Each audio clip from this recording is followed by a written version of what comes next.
movie, you have probably seen anywhere from like 60 to 80% of all the significant action sequences. You know what's going to happen and when it's going to happen based on those trailers. Those trailers completely gave the movie away. And so when you went to see the movie and all these cool parts were happening, you were like, okay, saw that in the trailer, saw that already. Yep, saw that. Wow.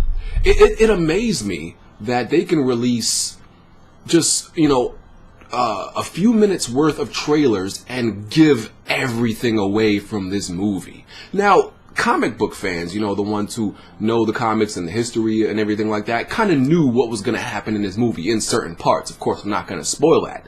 That's not what I'm talking about. But, when you already knew that certain things were going to happen, you were kind of depending on the things that you didn't know. But all those were given away in the trailers. So that just kind of made me upset. It was nothing I had, really to look forward to that excited me, or I thought that was really cool because I seen it before.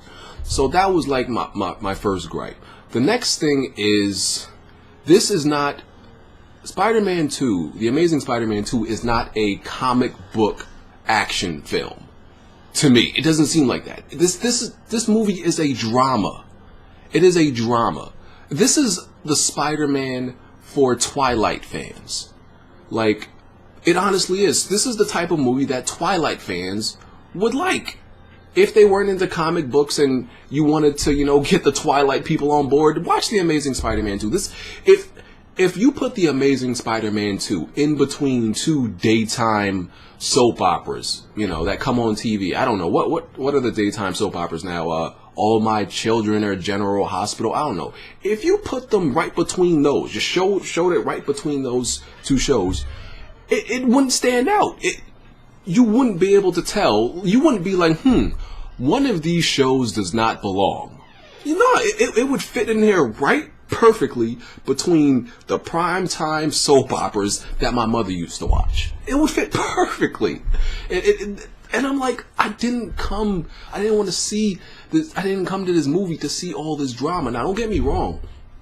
The Amazing Spider-Man, the original Spider-Man series, it had that drama, but I feel like this one is just too much. It's overabundant. It's too saturated. And you get to, there's a lot of obviously Peter Parker, Spider-Man, and Gwen Stacy, right? And his struggle to balance both parts of his life. But I felt like everything was Gwen Stacy in this movie. I wasn't sure if this was the Amazing Spider-Man 2 or the Amazing Gwen Stacy 2. I really would not be. I wasn't sure what the title was. You could have fooled me. And I don't mean to compare it to the original Spider-Man series, but they did a better job at balancing it with his relationship with another female in that movie.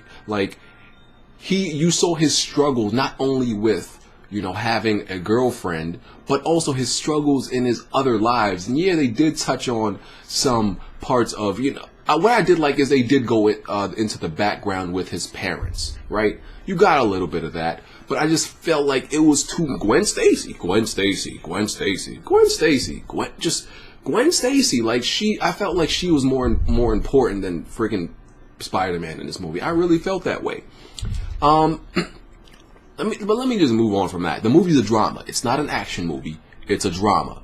The villains, like I said, you saw everything that the villains had to offer pretty much from the trailers. I kid you not. The Rhino, I don't even know why the Rhino is even on the posters for this movie. The Rhino is not even relevant in this movie. He must have been in the movie for a minute 35 seconds in his actual Rhino form.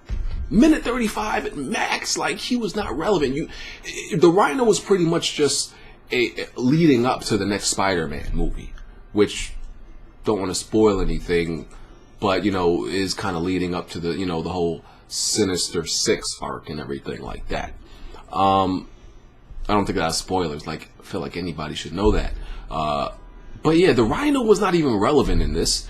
Electro, Jamie Foxx did a great job at Electro, but Electro was severely underused. Like, this, Electro has a lot of potential as a villain. And I felt like he was beaten I felt like he was beaten too easily, honestly. It was so...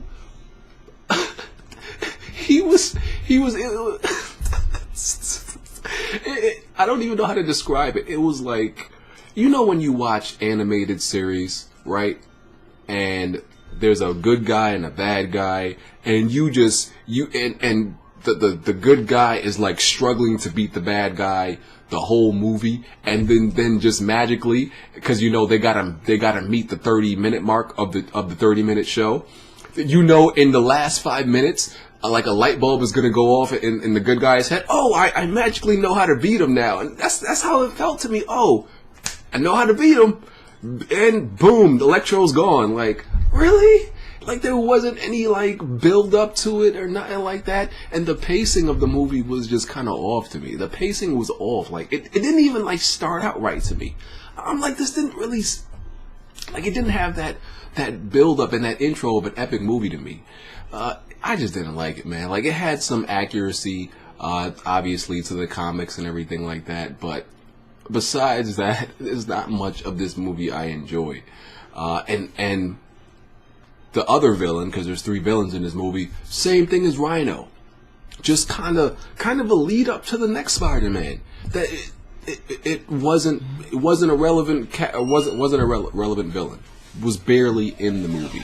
I did like that villain. You know, I like how he was portrayed and everything like that, which is, I don't think it's spoilers. The Hobgoblin. I think anybody who's seen the posters or the trailer should know that it's the Hobgoblin. It's technically not the Green Goblin. It's the Hobgoblin. Anybody should know that. And he wasn't really relevant either. You know, so those are my problems with the movie. I just didn't really like it. Didn't do anything for me, and I didn't even like the original Amazing Spider-Man for like some of the same reasons. I felt like it was too much of a drama.